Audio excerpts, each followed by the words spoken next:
सभी पवित्र लोगों को और एक बार मसीह वचन देता हूँ। प्रभु के अनुग्रह से हमें और भी एक दिन दान मिला। जैसे जैसे हम प्रभु के आगमन के निकट आता है वैसे ऐसे हमें अधिक संगति करना चाहिए करके प्रभु का वचन गाता है।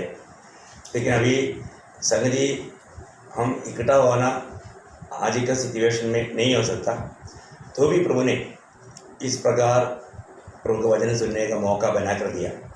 तो अपन बहुत धन्य लोगे जी भी हम प्रभु का वचन सुनते हैं, निश्चय वहाँ पर प्रभु हमसे बात करता है।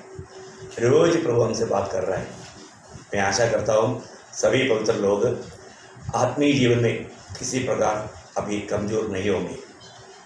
रोज सुनने वाले वचन को उसको बार बार मनन करना, और इतना ही नहीं, हम प्रभु के आगमन का निकट है ये जान करके पूर्ण रूप में अपने आप को जांचना परखना।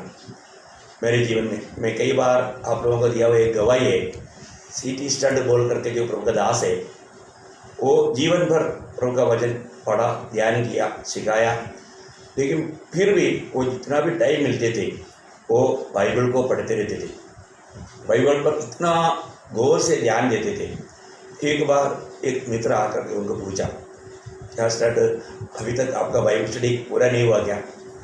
तब वो प्रभु का दास कहता है, मैं इसलिए ये वचन को बार बार ध्यान से पढ़ते रहता हूँ कि इस वचन में प्रभु ने मुझसे कहा हुआ कोई भी बात मैंने करना छोड़ दिया क्या?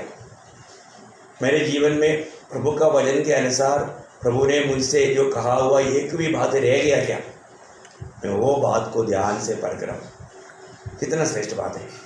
हमारे जीवन में हम रोज वचन सुनता है, पर तो वचन को हम कहाँ तक मानते? हम सुनने वाला वचन को रोज अगर मानते जाएगा तो जरूर हमारे आत्मीय जीवन में कमी घटी कभी नहीं आएगा। और इतना ही नहीं, अपन मसीह के रूप में बदलते जाएगा, मसीह के स्वभाव में बदलते जाएगा, हमारे में प्रभु यीशु मसीह दिखाई देगा।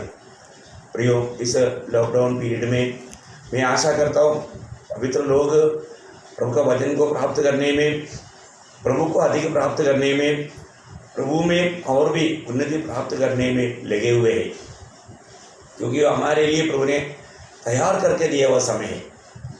ये समय का अगर हम सदुपयोग नहीं किया, बाद में पछताने से कोई भी फायदा नहीं। जो काम करना चाहिए उचित समय पर करना चाहिए, नहीं तो बाद में कितना भी रोएगा उसका कोई भी फायदा नहीं होगा। कई बार हम लोगों को बताता है कि आप हमारे समय को, अवसर को बहुमूल्य ध्यान करके सही प्रकार प्रभु के लिए अपने जीवन को तैयार करो, लेकिन कई बार लोग लापरवाही करता है। उसका एक अनुभव अभी मिल चुका है, आगे ऐसा धोखा कभी ना हो। अभी भी प्रभु का वचन पढ़ने में, उसको मनन करने में, उसको अमल करने में मैं कहाँ तक विजयी है, ये बातों को हमें परखना चाहिए। तो हम लोग हमारा कल ये बात को देख रहा था, प्रभु यीशु मसीह आ रहा है कहा हुआ 3 बात, उनमें हमने पहले देखा कि मैं आ रहा हूँ करके जो बोला वो स्वर्ग से पृथ्वी में आने वाला बात था। हम भावियों का उद्धार करने के लिए, प्रभु का वचन में लिखा हुआ उन वचनों को पूरा करने के लिए हमें हमारा भाव से जुड़ाकर प्रभु का पुत्र के राज्य में प्रवेश करा करके, परमेश्वर के राज्य में प्रवेश करा करके उस आने वाला भविष्य में हम प्रभु के संग रह पाए हमेशा। ये प्रभु का बहुत बड़ा इच्छा था, योजना था। उसके अनुसार प्रभु यीशु मसीह ये दुनिया का मध्य में आया और हमारे लिए जीवन विदा करके हमारा पापों को लेकर कालवरी सूली पर मर गया, वो गाड़ा गया और जी उठा। तो आज प्रभु यीशु मसीह ने कहा हुआ दूसरा जो आ रहा है करके कहा, किसको कहा? वो पिता से कहा। अभी हम वो बात को देखने जा रहा है। पहली बात, वो स्वर्ग से दुनिया में उतर कर आने के समय में प्रभु ने कहा, मैं आ रहा हूँ, मेरे बारे में जो बाइबल में लिखा या किताब में लिखा, मेरे वचन में लिखा, उसको पूरा करने के लिए आ रहा हूँ। तो उसी प्रकार अभी प्रभु यहाँ पर आकर के जो जो काम प्रभु को दिया हुआ था वो सारे काम पूरा करके अभी यहाँ पर वो पिता से वापस कहता है, मैं आ रहा हूँ। मतलब दुनिया से स्वर्ग में जाने वाला वो यात्रा है। तो यहाँ पर हम देखते हैं यूहन्ना का सुसमाचार 17 अध्याय उसका 11 वचन, मैं तेरे पास आता हूँ, मैं तेरे पास आता हूँ। कितना सुंदर बात है। मतलब ये दुनिया से अभी प्रभु यीशु मसीह स्वर्ग में जाने के बारे में, पिता के पास आने के बारे में यहाँ पर कहता है। उसका 13 वचन भी, अब मैं तेरे पास आता हूँ, अब मैं तेरे पास आता हूँ। देखिए एक इतना सुंदर बात है। प्रभु ने ये दुनिया में आकर के जो कार्य करना था उसका 17 अध्याय का 4 वचन में प्रभु यीशु मसीह उस प्रार्थना में पिता से करने वाले एक शब्द आप देखिए, कितना सुंदर बात है। जो कार्य तूने मुझे करने को दिया था, जो कार्य तूने मुझे करने के लिए दिया था उसे पूरा करके, उसके पूरा करके मैंने पृथ्वी पर तेरी महिमा की है। ओह कितना अनोखा बात है ना। मतलब प्रभु यीशु मसीह ने जो काम पिता ने दिया वो काम यीशु मसीह ने पूरा किया। बहुत हमारे लिए ये बहुत आश्वासन की बात है, बहुत प्रोत्साहन की बात है। पिता ने जो भी कहा, जैसे कहा वैसा किया, हर प्रकार पिता का महिमा किया। प्रभु यीशु मसीह का एक एक कामों में पिता का महिमा था। पिता का महिमा चाहते हुए हर एक काम करते थे। इसलिए हमारा भी जीवन में जब भी हम मसीह होने के कारण हर बात में हमारा प्रभु का महिमा होना चाहिए। प्रेरित पौलुस पहला कुरिन्थियों 10 अध्याय का 31 वचन में कहता है, हम खाए पिए जो कुछ भी करें प्रभु का महिमा के लिए करना।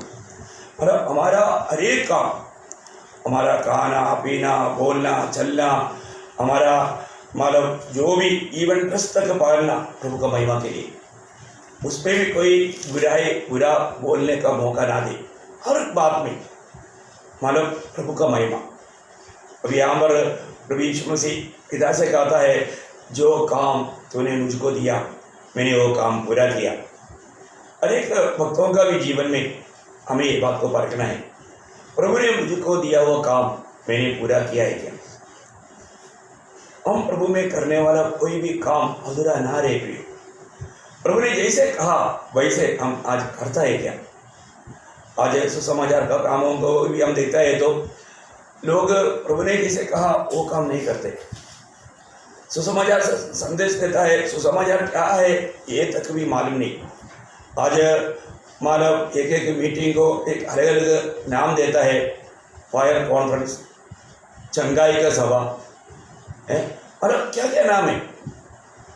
प्रभु यीशु मसीह की सुसमाचार देने वाला मीडिया आज सिर्फ लोगों को दुनिया की बातों में बहकाने वाले बातें मिल गया। कितना दुखदायी बात है। प्रभु यीशु मसीह को देने के लिए और लोगों को सुसमाचार सुना करके प्रभु यीशु मसीह की चेहरा बनाने के लिए प्रभु ने हमें ये दुनिया में रखा है।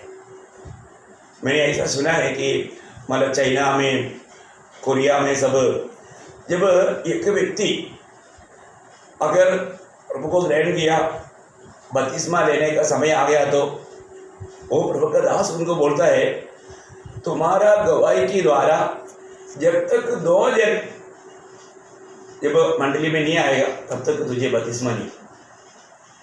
आप देखिए एक व्यक्ति, वो व्यक्ति प्रभु में आने के बाद में उसका जीवन बदलना ही चाहिए। यदि जीवन नहीं बदला तो फिर मतलब लोग प्रभु के पास आने का सवाल नहीं। ये बहुत बड़ी बात है। हमारे जीवन में जरूर हमारा जीवन बदला है तो हमें और लोगों को भी प्रभु के निकट लाना ही चाहिए। लोग आए गए। मेरे एक अनुभव में आपको बताना चाहता हूँ। जब मैं वजापुर में जब वहाँ पर कुछ लोग बपतिस्मा के लिए तैयार हुआ, वो लोग काफ़ी दिन से प्रभु को ग्रहण किया हुआ था, लेकिन जब वो प्रोसेस हुआ तब मतलब एक जवान को याद आया, यार मैंने एक भाई से माफ़ी मांगना रह गया। तो वो बोला मुझे और 15-20 मिनट चाहिए, मैं पहले जाकर के उनसे माफ़ी मांग रहा था। देखा उसका समर्पण कितना अच्छा है, वो प्रभु का वचन कितना कार्य किया। जब वो गया यहाँ करके जिससे उनका कुछ झगड़ा था, कुछ समस्या था, तो वो जा करके जब माफ़ी मांगा तो उधर का लोग बोला ये कैसे क्या इतना बदल गया, चलो फिर इसका बपतिस्मा देखने के लिए हम भी जाते।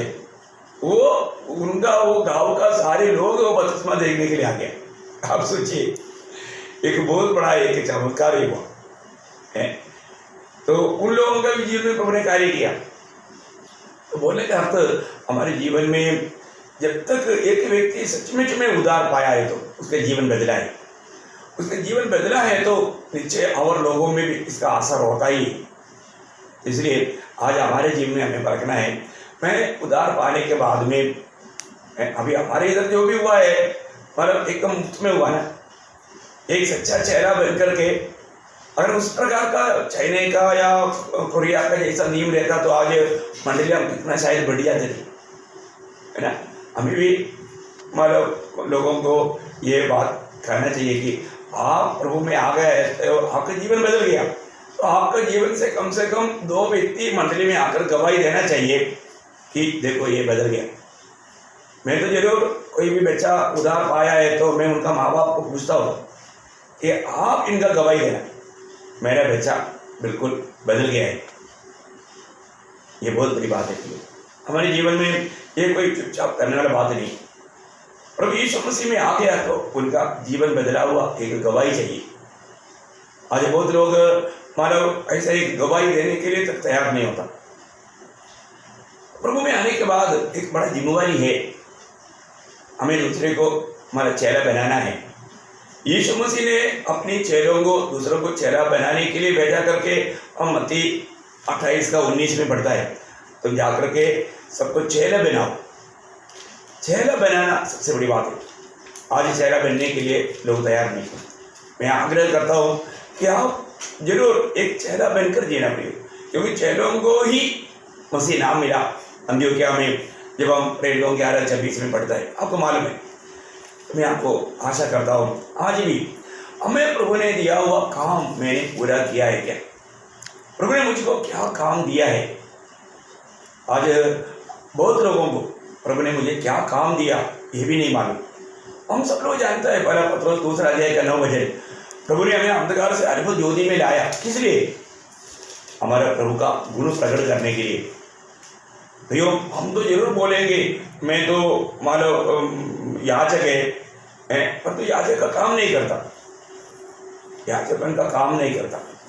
याचक का काम क्या है? कम से कम मान लोगों के लिए प्रभु से प्रार्थना करना। आज लोग प्रार्थना तक नहीं करता। आज हर एक बातों में प्रभु ने हमें याचक बनाया है, घोषणा बनाया है, हमें राजा बनाया है, प्रभु का नीच प्रजा बनाया है। ये सारा पदवी हमारे लिए है, हम प्रभु का अम्बासडर है। और तो अम्बासडर अपना काम नहीं किया तो आज हमारे जीवन कैसा है, ये बात को हमें परखना चाहिए। तो यहाँ पर प्रभु यीशु मसीह ने मतलब पिता से प्रार्थना करने के समय में कहता है, ये पिता जो काम आपने मुझको दिया मैंने वो काम को पूरा किया और जगत में आपका महिमा किया। जब हम प्रभु का कार्य नहीं करता तो उसके बाद हम प्रभु का महिमा नहीं करता, है ना। प्रभु का महिमा कब होगा? हम एक सच्चा चेहरे का काम करें। आपको याद होगा यूहन्ना का सुसमाचार 15 अध्याय का 8 वचन में वहाँ पर पढ़ता है, यूहन्ना 15 अध्याय का 8 वचन, मेरे पिता की महिमा इसी से होती है कि तुम बहुत सा फल लाओ, तभी तुम मेरे चेहरे ठहरोगे। देखा, एक सच्चा चेहरा एक फलदायक जीवन बिताने वाला व्यक्ति है, एक फलदायक जीवन बिताने वाला, तभी पिता का महिमा होता है। आज अपने जीवन को परखो, मेरे जीवन एक फलदायक जीवन है क्या? प्रभु चाहने वाला वो फल मुझ में है क्या? क्योंकि उसी 15 अध्याय का 16 वचन में प्रभु ने कहा कि तूने मुझको नहीं मैंने तुमको चुना। किसने चुना? तुम जाकर के फल लाए, है ना। प्रभु के लिए हम फल लाने के लिए चुने हुए लोग हैं। पर तो आज मैं प्रभु के लिए फलदायक जीवन बिता पा रहा है कि नहीं, ये बातों को परखना।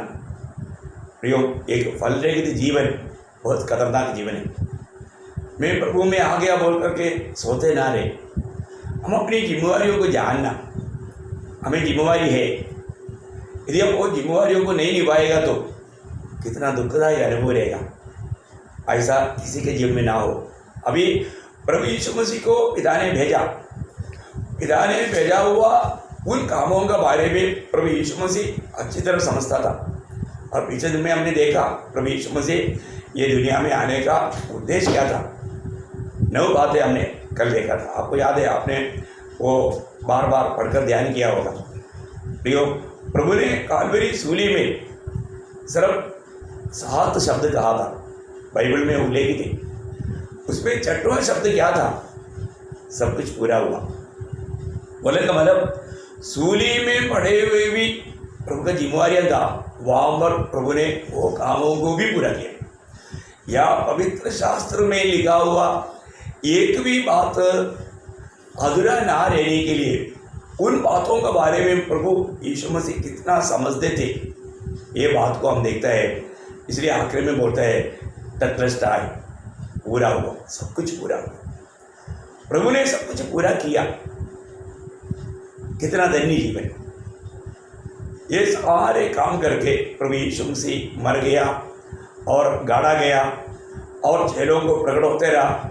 40 दिन तक चेलों को प्रकट होते रहा। इसके बाद में उनकी आंखों के सामने से वह जैतून पहाड़ से स्वर्ग में चला गया और प्रभु ने वायदा दिया हुआ पवित्र आत्मा को पेंतुकोस का दिन में हमारे लिए उठेगा। बहुत बड़ी बात है, हम लोग बहुत धन्य लोग हैं। तो यहाँ पर हम देखते हैं कि जब प्रभु यीशु मसीह जब गया तो पिता ने पुत्र को स्वीकार कर उनको अपनी दाहिने बैठाया। जब हम मरकुस का सुसमाचार उसका 16 अध्याय उसका 19 वचन में जब मरा हुआ प्रभु यीशु मसीह जी उठने के बाद का संभव के बारे में वहाँ हमारा बढ़ता है मरकुस उसका 16 अध्याय उसका 19 वचन। प्रभु यीशु उनसे बातें करने के बाद स्वर्ग पर उठा लिया गया, स्वर्ग पर उठा लिया गया और परमेश्वर की दाहिनी ओर बैठ गया। देखा, आप देखिए प्रियो, हमारे प्रभु यीशु मसीह आज कहाँ रहे? पिता की दाहिनी ओर बैठा हुआ है। बहुत सुंदर बात है ना। मतलब हमारा एक रिप्रेजेंटेटिव होकर के हमारे लिए आज वो क्या क्या काम करता है? आज प्रभु यीशु मसीह वचन बार बार पवित्र शास्त्र में लिखा हुआ हर एक वचन सत्य है ना। जब इब्रानियों का पत्री में उसका 12 अध्याय उसका 3 वचन में लिखा है, पर ये जो प्रभु यीशु मसीह स्वर्ग में चला गया और महिमा की दाहिने ओर बैठा, ये एक जगह पर नहीं कई जगह पर लिखा। उसमें एक है इब्रानियों 12 अध्याय का 3 वचन। वो उसके महिमा का प्रकाश और उसके तत्वों की छाप है और सब वस्तुओं को अपनी सामर्थ्य के वचन से संभालता है। वो पापों को धोकर ऊंचे स्थानों पर महामहिमा के दाहिने जा बैठा। देखा, पापों को धोकर मतलब मानव के लिए जो कार्य करना था वो सब काम करके उस महिमा के दाहिने जा बैठा है ना। उसका 8 का 1 में भी देखो बार बार मतलब इब्रानियों के पत्री में बार बार इस विषय को हम देख सकता है। 8 का 1। अब जो बातें हम कह रहे हैं उनमें से सबसे बड़ी बात यह है कि हमारा ऐसा महायाजक है जो स्वर्ग पर महामहिम के सिंहासन के दाहिने जा बैठा है। देखा मतलब उस पिता परमेश्वर के उस महिमा के सिंहासन की दाहिने जा बैठा है। उसका 10 अध्याय उसका 12-13 वचन पे इतना आपको क्यों पढ़ा रहे प्रियो? बार बार पवित्र आत्मा प्रभु का वचन में ये मतलब लिखा है, तो ये कितना खास बात है ना। स्वर्ग पर कौन चढ़ा, स्वर्ग पर कौन जा सकता? लेकिन हमारे प्रभु यीशु मसीह पिता ने दुनिया में भेजा और दुनिया में वो काम पूरा करके वापस कहाँ गया? स्वर्ग में। कहाँ से उतर आया वहाँ पर वापस गया है ना। यहाँ पर भी उसका 10 अध्याय का 12 है। परंतु यह व्यक्ति तो पापों के बदले एक ही बलिदान सर्वदा के लिए चढ़ाकर परमेश्वर के दाहिने जा बैठा। देखा, परमेश्वर की दाहिने जा बैठा। देखो बहुत सुंदर बात है ना। इसके बारे में पत्रोस का पहला पत्री उसका 3 अध्याय उसका 21 और 22 वचन में 21 और 22 वचन। उसी पानी का दृष्टांत भी अर्थात बपतिस्मा यीशु मसीह के जी उठने के द्वारा अब तुम्हें बचाता है। इससे शरीर के मैल को दूर करने का अर्थ नहीं है, परंतु शुद्ध विवेक से परमेश्वर के वश में हो जाने का अर्थ है। वह स्वर्ग पर जाकर परमेश्वर की दाहिनी ओर बैठ गया। देखो प्रभु यीशु मसीह के बारे में लिखा है वो स्वर्ग पर जाकर के परमेश्वर की दाहिनी ओर बैठ गया। देखो हर एक वचन में खास करके बोला है कि प्रभु यीशु मसीह स्वर्ग में जाकर के दाहिने ओर बैठ गया। मतलब ये कितना श्रेष्ठ बात है। अभी मतलब अगर हम स्वर्ग के लिए पुकारेगा तो हमें प्यार करने वाला एक पिता हमारे लिए स्वर्ग में है। क्योंकि जब यीशु मसीह ने चेलों को प्रार्थना भी जब सिखाया था, ये हमारा स्वर्गीय पिता, वास्तव में कितना अनोखा बात है। हमें उस पिता के साथ मतलब बेटा और पिता का एक महान संबंध है। ये कैसे मिला? नए जन्म के द्वारा ही वो पद भी मिलेगा और किसी प्रकार भी नहीं। अभी मतलब हमने जो भी प्रभु यीशु मसीह पर विश्वास किया, उन्होंने नया जन्म पाया। नया जन्म कहाँ से पाया? उस पिता से पाया, आत्मा के द्वारा। नया जन्म पाया हुआ हर एक लोगों को एक बड़ा हिम्मत है। आत्मा पाया वो लोग, है ना, बहुत हिम्मत से वो पिता को पुकारता है। क्योंकि जब रोमियो का पत्री 8 अध्याय उसका 15 वचन में, रोमियो का पत्री 8 अध्याय उसका 15 वचन, क्योंकि तुमको दासत्व की आत्मा नहीं मिली कि फिर भयभीत हो, परंतु ले बालकपन की आत्मा मिली है, जिससे हम हे अब्बा हे पिता कहकर पुकारते हैं। कितना सुंदर बात है। जिसको भी मतलब नए जन्म का अनुभव है, जिसको भी प्रभु की आत्मा मिला है, मसीह की आत्मा मिला है, वो क्या बोलेगा? हे पिता, हे अब्बा। बहुत बड़ा पदवी है ना। आज मैं एक ऐसा कोई शब्द पढ़ने के टाइम पर पूरा दिल इतना तड़पने लगता, मतलब आनंद से भर जाता है ना। आपको याद है ना, 3 अध्याय का 12 वचन देखो। मतलब एक बात है कि देखो अभी हम मतलब कई लोग बोलते हैं देखो देखो देखो, मतलब एक अजंपा बात, एक अद्भुत बात। यहाँ पर यूहन्ना जब लिखता है, मैं कई बार वो शब्द को पढ़ने के टाइम पर इतना, क्योंकि क्या है कि ये एक अद्भुत बात है। देखो पिता ने हमसे कैसा प्रेम किया है, पिता ने हमसे कैसा प्रेम किया है कि हम परमेश्वर की संतान कहलाए। हम परमेश्वर की संतान कहलाए, और हम है भी। देखा कितना अनोखा बात है। हम है भी, ये निसंदेह बात है। हम परमेश्वर का संतान है। नया जन्म पाया हुआ हर एक पवित्र लोगों को इस बात में निर्णय है, मेरा बाप कौन है। और वो जरूर मानव कभी भी पिता से जब बात करता है तो जरूर अब्बा हे पिता कहने में उनको बहुत याद है, क्योंकि वो उस आत्मा में कहता है। बहुत अनोखा बात है, हमें मिला हुआ ये पदवी। अभी प्रभु यीशु मसीह क्या करता है? अभी प्रभु यीशु मसीह पिता की दाहिनी ओर बैठ करके अभी भी क्या कर रहा है? आपको मालूम है, प्रभु यीशु मसीह ने यूहन्ना 14:3 में कहा था कि मैं तुम्हारे लिए जगह तैयार करने के लिए जा रहा हूँ। जब तैयार करेगा मैं फिर से आकर के जहाँ मैं हूँ वहाँ तुम भी मेरे साथ रहने के लिए मैं आकर के तुझे ले जाऊँगा। इसका मतलब जरूर अभी तक प्रभु नहीं आया, इसलिए अपन जब भी मतलब एकत्रित होने के समय में प्रभु का भी एक बहुत बड़ा गवाही, अभी तक हमारे प्रभु आया ही नहीं। प्रभु आएगा, आने तक प्रभु ने हमारे लिए क्या किया उसको स्मरण करने के लिए हम लोग प्रभु का भी आचरण करते हैं। मैं आपको बताना चाहता हूँ, आज प्रभु हमारे लिए घर तैयार करने के लिए गया। जब वो घर का तैयारी हो जाएगा, प्रभु ने वायदा दिया मैं वापस आएगा, प्रभु वापस आएगा। लेकिन अभी सिर्फ प्रभु हमारे घर तैयार कर रहा है, इतना ही नहीं, हमारे प्रभु हमारे प्रति क्या क्या काम वो हम पर भी कर रहा है, ये जानकारी हमारे लिए और भी आनंद प्रदान करेगा, है ना। मैं आपको बताना चाहता हूँ, बाइबल पढ़ेगा तो बाइबल का वचन हमें हमारे जीवन की यात्रा में रहने वाले लोगों के लिए कितना सांत्वना देता है। क्योंकि कई बार हम लोग दुनिया में रहने के कारण, शरीर में रहने के कारण कई गलतियाँ होता है, और जब प्रभु का संतान पाप नहीं करना चाहिए, पाप में गिरना नहीं चाहिए, लेकिन इस शरीर में जब तक है, ये शरीर का उद्धार जब तक नहीं हुआ तब तक हमारे से पाप जरूर होता है। तो पाप होता है तो आपको मालूम है, हम जब पाप हमारे जीवन में होता है तुरंत हमारा दोष लगाने के लिए एक व्यक्ति वहाँ पर पहुँच जाता है। आपको मतलब प्रकाशित वाक्य 12 अध्याय का 9 वचन मालूम है? शैतान का काम क्या है? हमेशा हमारा दोष लगाना, हमारा दोष लगाना उसका काम है। तो पढ़ना, तब वह बड़ा अजगर अर्थात वही पुराना सांप जो इब्लीस और शैतान कहलाता है और सारे संसार का भरमाने वाला है, पृथ्वी पर गिरा दिया गया और उसके दूत उसके साथ गिरा दिए गए।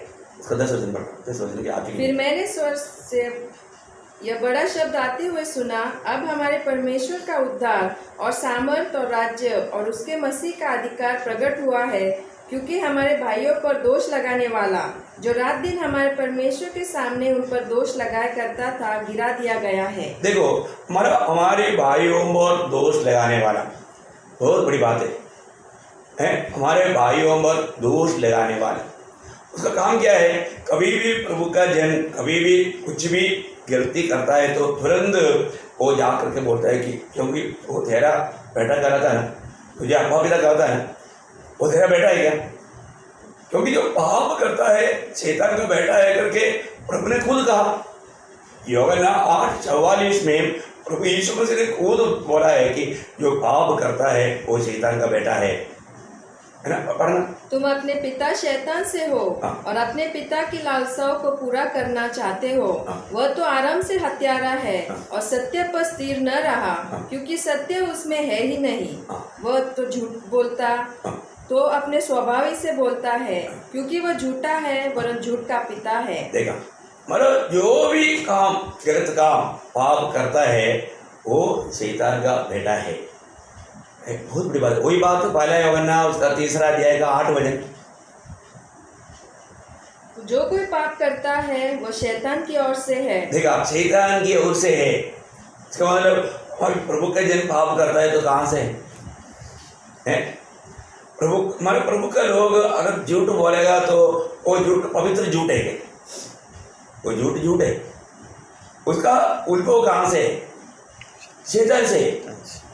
देखो, अच्छा पेड़ कभी भी बुरा फल नहीं दे सकता, बुरा पेड़ कभी भी अच्छा फल भी नहीं दे सकता। बहुत बड़ी बात है हमारे जीवन में। इस बात को हमें समझना जरूरी बात है? अपने को परखना है। मेरे जीवन में ऐसा कोई भी बुरी बात हो रहा है तो इसका मतलब अभी भी मेरे जीवन में पाप का प्रभाव ज़्यादा है? तो इसका मतलब क्या है कि अगर हम पाप किया तो उसका मतलब हमें परमेश्वर का बेटा का पदवी से हम गिर जाएगा क्या? नष्ट होगा क्या? ये भी जानना, क्योंकि बहुत लोग जरूर हमारे जीवन में जो पाप होता है हमारे कर्तव्य रहता है हमें उस बात को प्रभु के सामने कबूल करना। क्योंकि पहला यूहन्ना 1 अध्याय उसका 9 वचन में हम पढ़ता है, यदि हम अपने पापों को मान ले तो वह हमारे पापों को क्षमा करने और हमें सब अधर्म से शुद्ध करने में विश्वास योग्य और धर्मी है। देखा, मतलब हमारा कर्तव्य क्या है वो हमने, क्योंकि हो सकता है हम कोई हमारा ऐसे कुछ टेंशन में आया, कुछ ऐसा मतलब क्रोध आया ना, ऐसे बातों में ऐसा कुछ गलती संभव है, लेकिन पवित्र आत्मा में तुरंत याद दिलाएगा कि तूने ये काम गलत किया। तुरंत हमारे दिल में एक अशांति, एक घबराहट शुरू होता है। तुरंत हमें वो बात को कबूल करना है। अभी विरोधी को हमारा कंप्लेन लेकर के स्वर्ग में जाने का मौका तक ना दे। हमारे कर्तव्य है हमारे लिए, लेकिन कई बार हम लोग ऐसा काम ना करने के कारण क्या होता, शैतान जा कर के हमें मतलब उसके हाथ में मिलने के लिए वो दोष लगा कर खड़ा रहता है। तो प्रभु का वचन कहता है हमारे लिए वामरे का डोगेत है। देखा, ये बात हमारे लिए सांत्वना देने वाली बात है ना। जब पहला यूहन्ना उसका 2 अध्याय उसका पहला वचन, पहला यूहन्ना 2:1, हे मेरे बालकों, मैं ये बातें तुम्हें इसलिए लिखता हूँ कि तुम पाप न करो, और यदि कोई पाप करे तो पिता के पास हमारा एक सहायक है, हमारा एक सहायक है अर्थात धर्मी यीशु मसीह। हाँ, देखा, बहुत बड़ी बात है। हमारा एक सहायक वाम्र है, धर्मी प्रभु यीशु मसीह है ना। प्रभु का कार्य आज वो स्वर्ग में गया है तो प्रभु हमारे लिए कितना जागृत है, हमारे लिए कितना कार्य कर रहा है। वो हमारे लिए घर तैयार कर रहा है, साथ ही साथ विरोधी कंप्लेंट लेकर जाने के टाइम पर वो हमारे लिए बिचवाई करता है ना, बहुत गहरा रीति में। जब इब्रानियों का पत्र 7 अध्याय उसका 25 वचन पड़ेगा तो इब्रानियों उसका 7 अध्याय का 25।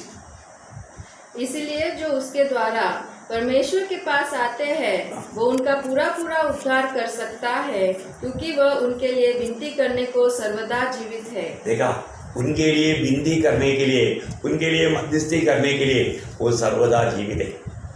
फिर उसका मतलब प्रभु हमारे लिए मध्यस्थी करने के लिए है बोल करके कभी भी हमको पाप का लाइसेंस मिला करके मत सोचना। ऐसा भी कई बार लोग धोखा खाते हैं। अगर हमसे कोई गलती हो गया तो भी प्रभु हमारे लिए विनती करेगा, हमको नाश नरक में जाना नहीं होगा, ऐसा नहीं। बहुत बड़ी बात है।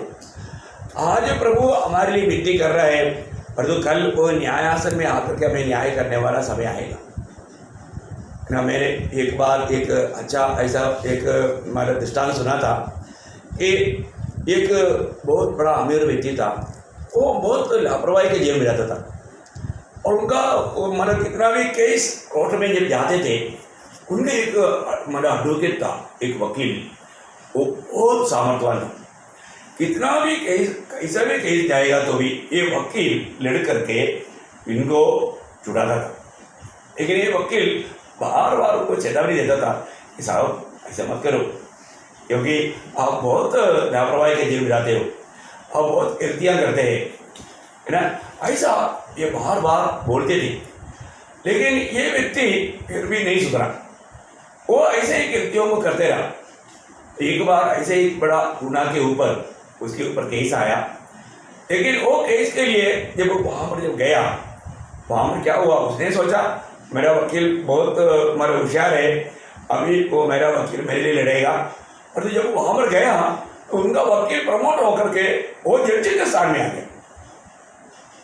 अभी क्या हो गया, अभी उसके लिए वकील करने के लिए वहाँ पर कोई जड्जी नहीं, मतलब वकील नहीं। अभी वो कहाँ पर आ गया, जड्जी के सिंहासन में आ गया है। अभी ये व्यक्ति वहाँ पर घबरा गया, क्योंकि वो गुनाहगार ही था और जड्जी को उसके ऊपर न्याय करना ही पड़ा। तो हमारे प्रभु के बारे में जब पहला पत्रोस 5 अध्याय का 17 वचन में पढ़ता है कि हम हे पिता, हे अब्बा, हे पिता करके पुकारने वाला वो प्रभु क्या करने वाला है, बिना पक्षपात का न्याय करने वाला है। पढ़ना उसको। और जबकि तुम हे पिता कहकर उसे प्रार्थना करते हो, जो बिना पक्षपात हर एक के काम के अनुसार न्याय करता है, तो अपने परदेशी होने का समय भय से बिताओ। हाँ प्रियो, यहाँ पर मतलब वो वकील अभी जड्जी का सिंहासन में था।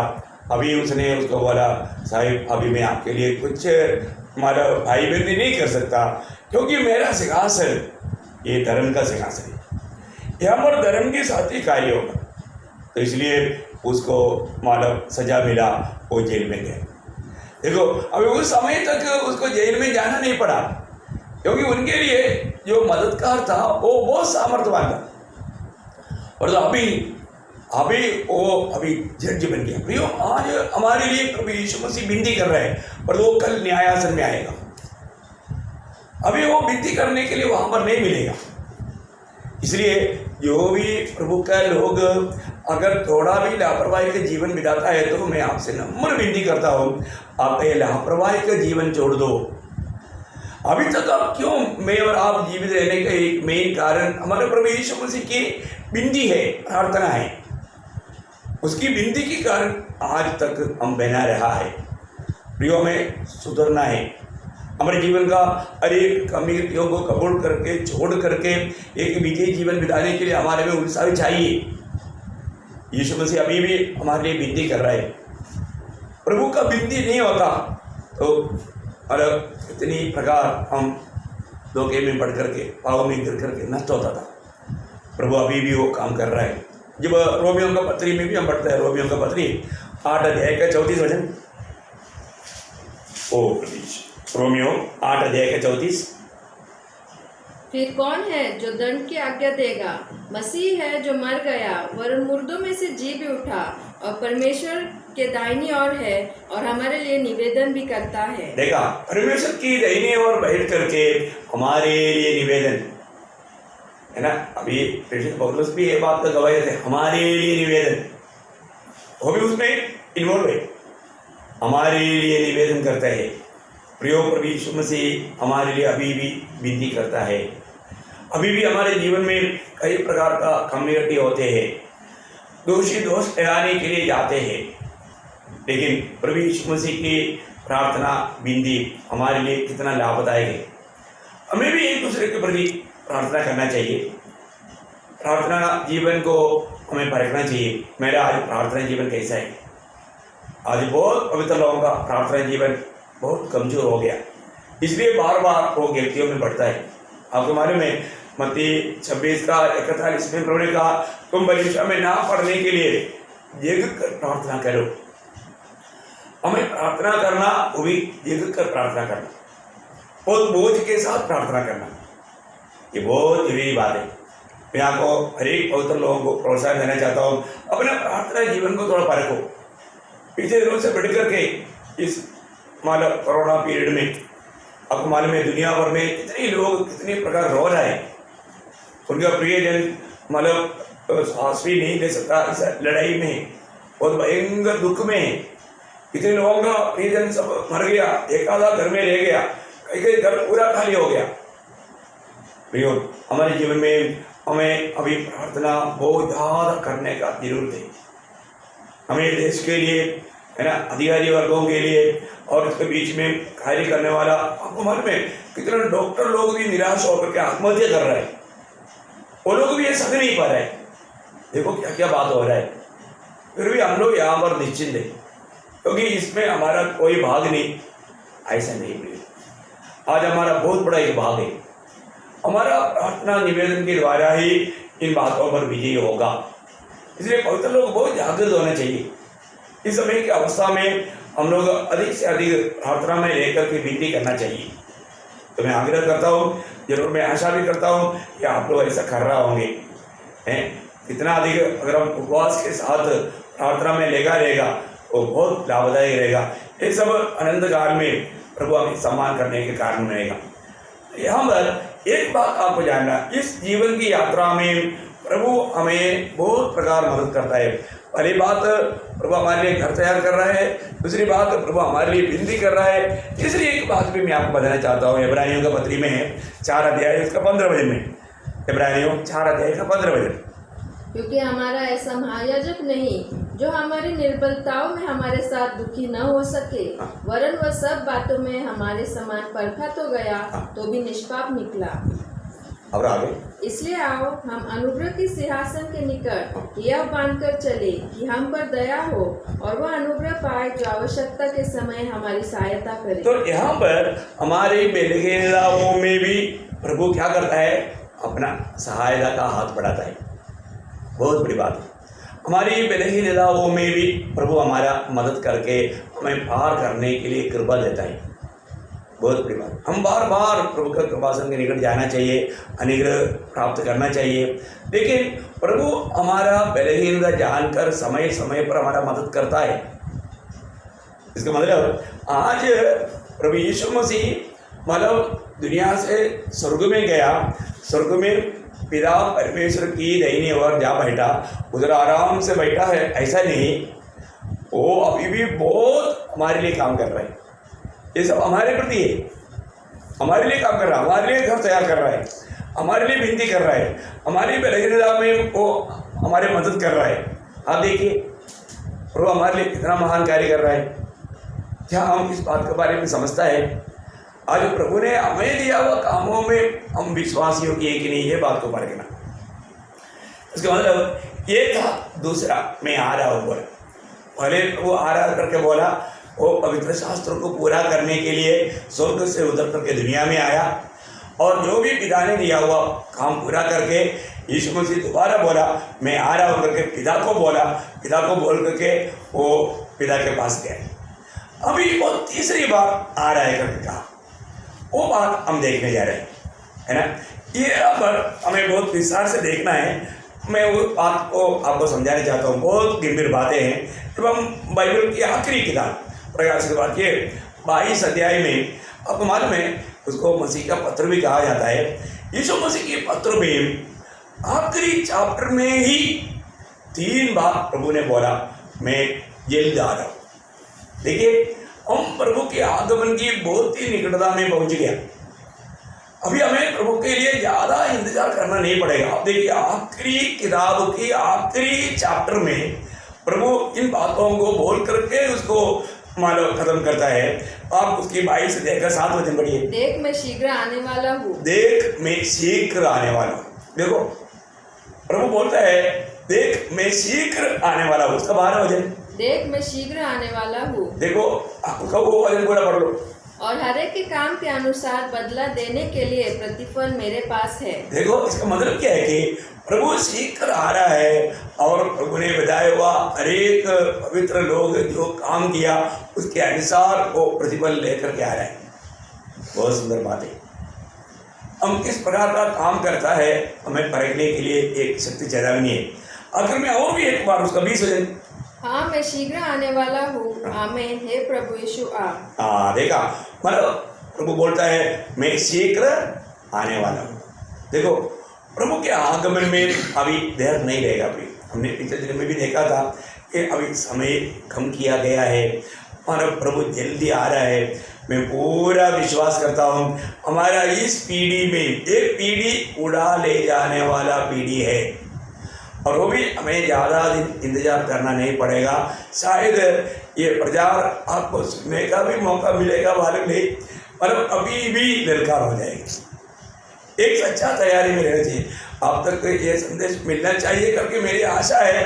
और तो अभी की अवस्था देख करके ऐसा लगता है क्या मालूम उधर तक पहुँचेगा कि नहीं। इतना हम निकट है, समय इतना निकट है। हमारे प्रभु के आगमन में अभी देरी नहीं होगा। अभी जैसे आ रहा है, आप बाइबल की एक एक वचनों पर कभी संदेह ना करें। आपको मालूम है प्रभु यीशु मसीह की आगमन के बारे में जब उत्पत्ति से लेकर के जो वायदा दिया, उत्पत्ति किताब से आपको मालूम है प्रभु का आगमन का वायदा मिला। उत्पत्ति 3:15 में स्त्री की संतान करके आएगा, वो वायदा मिला। वो वायदा प्रभु ने प्रभु के समय में पूरा किया करके गलातियों 4:4 में लिखा है। देखो, समय पूर्ण हुआ, वो स्त्री का संतान होकर के ये दुनिया में हमारा आया। बहुत बड़ी बात है। मतलब समय के अनुसार प्रभु काम करता है। प्रभु हर एक बातों का एक समय नियुक्त किया है। तो अभी प्रभु यीशु मसीह की पहला आगमन जो ये दुनिया में मानव जाति का उद्धार करने के लिए जब वो आया था, उस समय में प्रभु के आगमन के बारे में जितनी भविष्यवाणियाँ कहा गया था, क्योंकि आपको मालूम है प्रभु का पहला आगमन अचानक नहीं हुआ, ये पवित्र शास्त्र के अनुसार हुआ। प्रभु यीशु मसीह मतलब कैसे जन्मेगा, कहाँ पर जन्मेगा, जन्म होने के समय में क्या होगा, है ना, उसके जीवन कैसे रहेगा और वो कैसे मरेगा, मरने के बाद कैसे जी उठेगा, जी उठने के बाद कैसे स्वर्गारोहण करेगा, ये सारे बातें प्रभु का वचन में लिखा हुआ था। उसके अनुसार ये सब कुछ घटना घटा। आप देख रहे हैं प्रभु का वचन में लिखा हुआ एक भी बात अधूरा नहीं रहा। प्रभु का शब्द सत्य है। प्रभु के वचन में संदेह करना पाप है। तो मैं आपको बताना चाहता हूँ कि ये वचनों पर आप पूर्ण विश्वास कीजिए। अभी प्रभु आ रहा है, जल्द आ रहा है।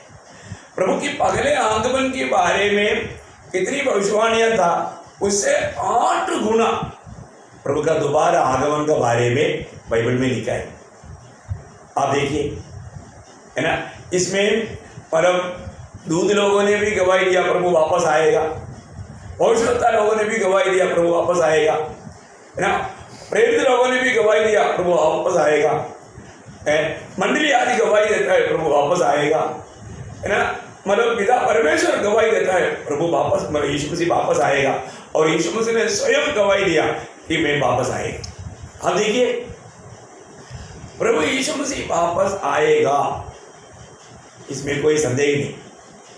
ऐसा है तो हमारे प्रभु के आगमन के प्रति हमें कितना तैयारी लेना चाहिए।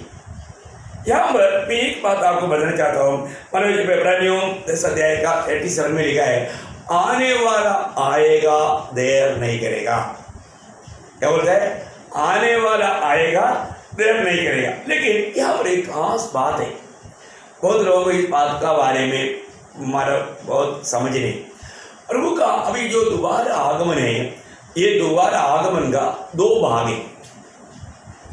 एक प्रभु बादलों पर आएगा, वो दुनिया में नहीं आएगा, बादलों तक आएगा। उसको हम रैप्चर है ना, मतलब हम लोग उड़ा लिए जाने का अवस्था का बारे में बताता है।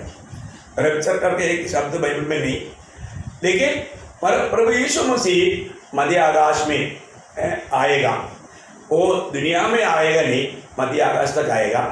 वहाँ से मतलब यहाँ से हम लोग उड़ा लिया जाएगा, ये बात है।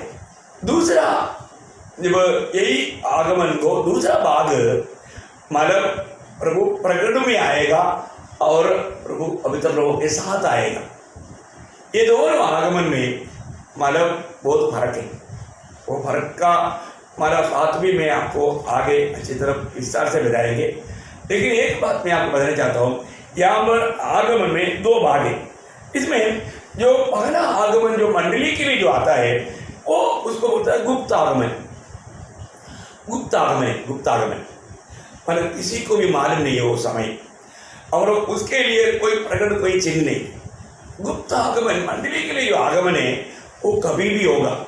आपको मैं कुछ वचन आपको बताना चाहता हूँ, क्योंकि आपको मालूम है प्रभु यीशु मसीह जब मंडली को संदेश देने के समय में प्रकाशित वाक्य उसका 3 अध्याय का 3 वचन में संदेश मंडली को मतलब बताने के समय में वो कहा 3:3, इसलिए स्मरण कर कि तूने कैसी शिक्षा प्राप्त की और सुनी थी और उसमें बना रह और मन फिरा। यदि तू जागरूक न रहेगा तो मैं चोर के समान आ जाऊंगा। कैसे आएगा? मैं चोर के समान आ जाएगा, है ना। उसका 16 अध्याय उसका 15 वचन भी मैं आपको बताने के समय में बात क्या है कि मंडली को ये बात का चेतावनी दे रहा है। मंडली को एक चेतावनी दे रहा है, मैं कैसे आएगा? चोर की नहीं। यहाँ पर क्या पढ़ना? देख मैं चोर के समान आता हूँ। देखा, मैं चोर के समान आता हूँ। आप सोचिए, अगर आपका घर में आज रात को चोर प्लान किया पड़ना घर को चोरी करना है, आपको पहले लेटर देगा क्या? हाँ, मैं आपका घर को चोरी करने के लिए रात को 12 बजे आएगा, या मतलब मैं 2:30 बजे आएगा, ऐसे कोई लेटर देता है क्या? नहीं। आपको कुछ हिंट देगा क्या? कभी नहीं, है ना। प्रभु के आगमन के बारे में समझाने के टाइम पर प्रभु यीशु मसीह ने कहा, वो एक बात मुझे याद आता है, मत्ती के सुसमाचार में 24 अध्याय उसका 43 से 44 तक, उसमें बीच में वो शब्द आया, वो बात आया, आप ध्यान देना है। परंतु यह जान लो कि यदि घर का स्वामी जानता होता, उसका 42 से पढ़ रहा है, इसलिए जागते रहो क्योंकि तुम नहीं जानते कि तुम्हारा प्रभु किस दिन आएगा। देखा, मतलब प्रभु की आगमन की इंतजार करने वाले लोगों को प्रभु बोलता है तुम जागते रहना, क्योंकि तुम नहीं जानते प्रभु किस दिन आएगा। फिर आगे वो बोलता है, परंतु ये जान लो कि यदि घर का स्वामी जानता होता कि चोर किस पहर आएगा तो जागता रहता और अपने घर में सेध लगने न देता।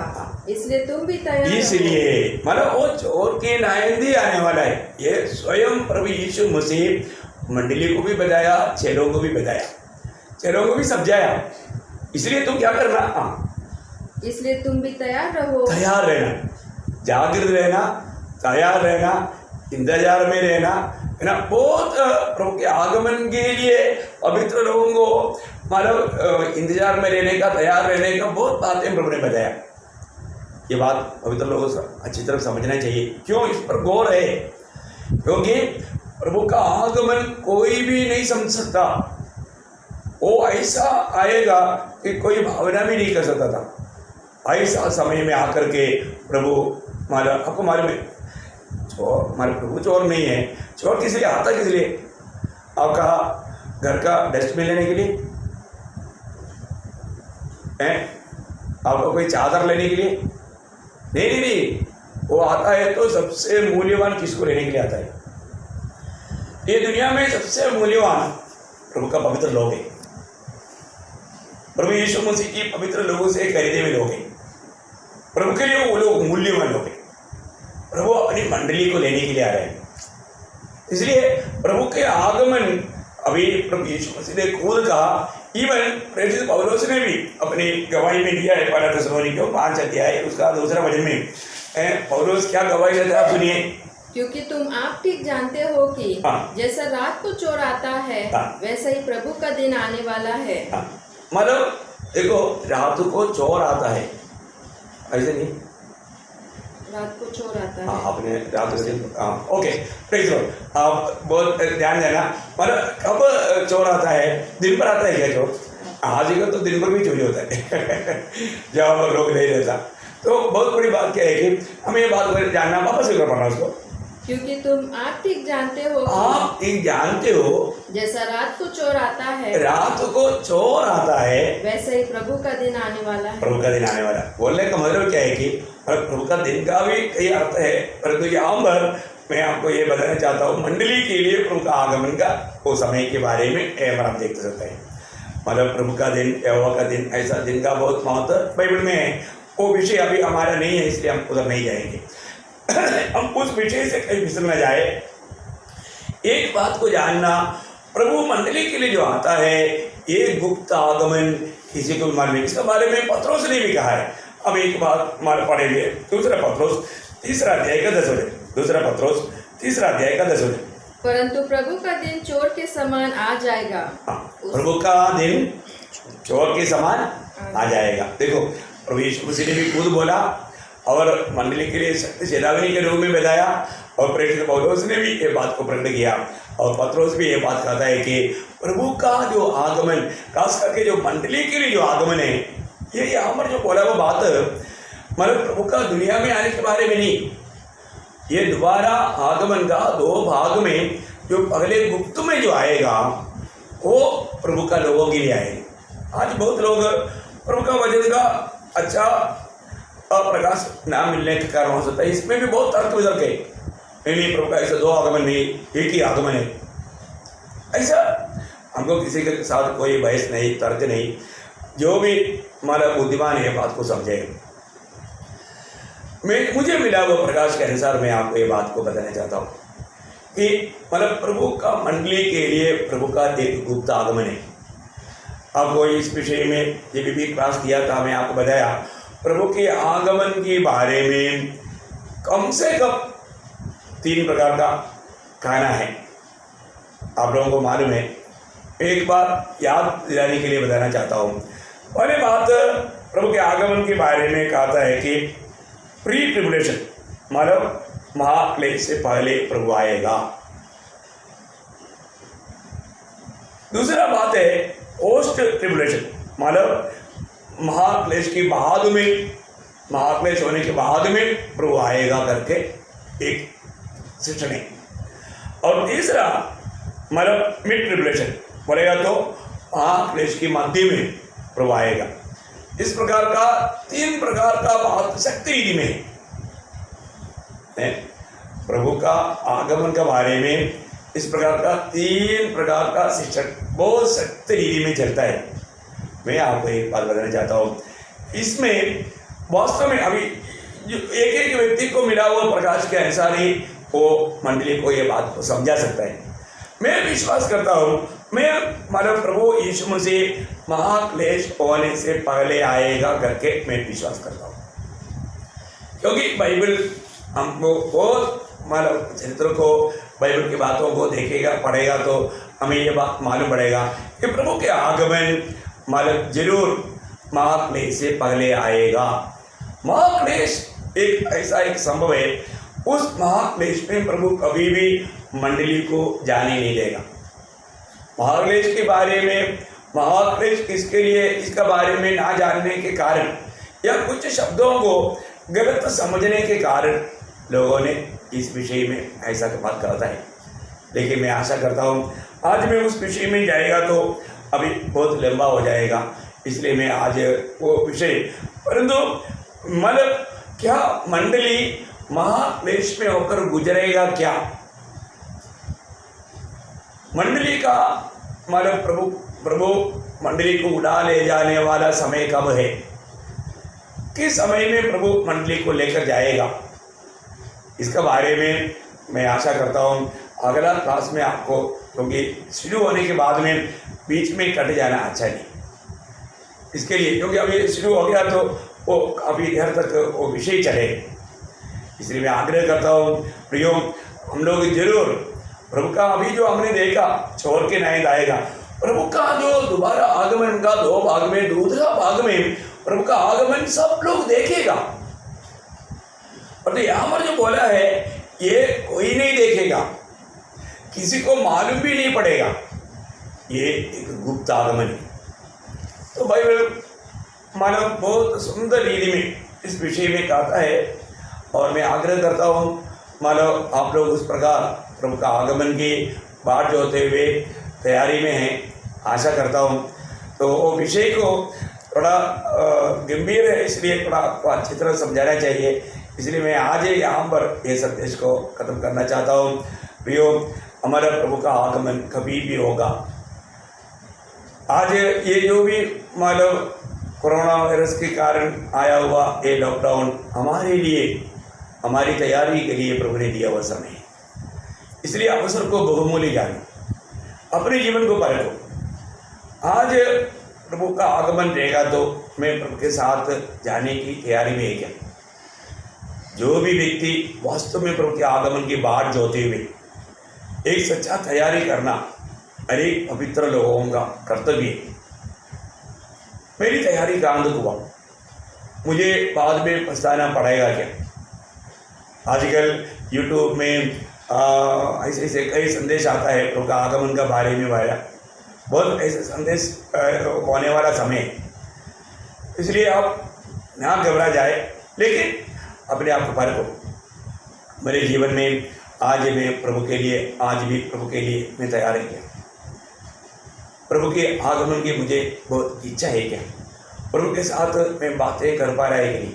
मेरा प्रार्थना जीवन, मेरा पवित्र जीवन, मुख्य बात आज हमारे आत्मीय जीवन में किसी प्रकार हम कमजोर ना होने देना। एक सच्चा विजयी व्यक्ति पूर्ण रूप में एक सच्चा अलगवाई के जीवन, एक पवित्र जीवन बिताने वाला है। आज मेरे जीवन में अलगवाई कैसा है, पवित्र जीवन कैसा है, वे लोग अच्छा पितरीय मनुष्य में सामर्थ्य होकर के, सामर्थ्य पा करके प्रभु के आगमन की बाट हो सकता है। अपने जीवन को परखना, सही में एक सच्चा पवित्र जीवन, विजयी जीवन में बिता पा रहा है कि नहीं? आज मुझ में ये तसल्ली है क्या? आज प्रभु आ गया तो मैं प्रभु के साथ मिलेगा, मेरा दिल क्या गवाही देता है ना? ये जानना चाहिए।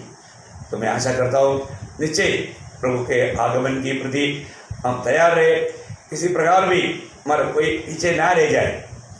प्रभु आ गया, हमारा प्रभु के लोग उठा लिया गया और पीछे रह गया तो क्या होगा? कई बार कई लोग अच्छा हमारा परीक्षा लिखता है, वो लोग सोचता है मैंने 1 पन्ना लिखना चाहिए, वहाँ पर 3 पन्ना लिखा, और उन्होंने समय होने के बावजूद भी एक बार रिविजन करके देखा नहीं, मैंने कुछ गलत तो नहीं लिखा, स्पेलिंग मिस्टेक तो नहीं, क्योंकि आपको मालूम है कई बातों में एक पैराग्राफ में अच्छा लिखा होगा, परंतु एक आधा स्पेलिंग मिस्टेक मिलेगा तो उसको बड़ा एक अंडा मिलेगा। तो हमारा कैलकुलेशन गलत हो सकता है। प्रभु के वचन के अनुसार हमें उन बातों को परखना। तो निश्चय मैं आशा करता हूँ आपका दिल क्या गवाही देता है। एक वचन यहाँ पर मैं पढ़ाऊंगा, पहला यूहन्ना 3 अध्याय का 21 वचन। जरूर ये सुनने के समय में आपका दिल तो जरूर गवाही दे रहा है ना? आपका दिल का गवाही क्या सुनिए। हे प्रियो, यदि हमारा मन हमें दोष न दे तो हमें परमेश्वर के सामने याब होता है। देखा, प्रभु के सामने याब होता है, हमारा दिल क्या गवाही देता है। आज भी सच्चा पवित्र जीवन प्रभु को प्रथम स्थान देते हुए प्रभु की इच्छा जान करके उसको मानने में मैं वास्तव में तैयार है कि नहीं? प्रभु की इच्छा के अनुसार अगर जीवन नहीं बिताया तो ऐसा बोलने के लिए जब लूका 12 अध्याय का 47 में लिखा है कि स्वामी की इच्छा जाना, है ना? वह दास जो अपने स्वामी की इच्छा जानता था और तैयार न रहा और न उसकी इच्छा के अनुसार चला, बहुत मार खाएगा। देखा, मतलब एक बहुत मार खाने वाला अनुभव में चला जाएगा।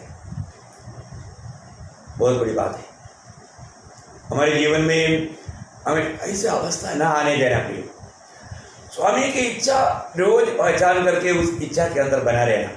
मुझे हे प्रभु कहने वाला सब स्वर्ग राज्य में प्रवेश नहीं करेगा करके यीशु मसीह ने कहा। फिर कौन करेगा? जो स्वर्गीय पिता की इच्छा पर चलता है। स्वर्गीय पिता की इच्छा पर चलना। आज मैं उस स्वर्गीय पिता की इच्छा पर चलने वाला है क्या, ये बात को जरूर परखना। मैं बहुत धन्यवाद देता हूँ। मुझे बोलने के लिए बहुत बातें हैं, लेकिन मैं समय को देख करके यहाँ पर रुकता हूँ। प्रभु आपको बहुत आशीष दे। ज़्यादा से ज़्यादा वचन पढ़ाई में, प्रार्थना करने में लेवल लेना प्रियो। अपने आप को परखना, अपने आप को प्रभु का वचन जो भी उस प्रभु के प्रकाश में अपने जीवन को जांचना। मैं प्रभु के सामने किस प्रकार खड़ा होने वाला है, अपनी अवस्था को जाना। प्रभु के लिए तैयार रहो। प्रभु आपको सबको बहुत आशीष दे। मैं बहुत धन्यवाद देता हूँ। आप बहुत भूख और प्यास के साथ था और जरूर प्रभु ने आपसे बात किया। प्रभु आपको बहुत आशीष दे। प्रभु का अनुग्रह आपके साथ।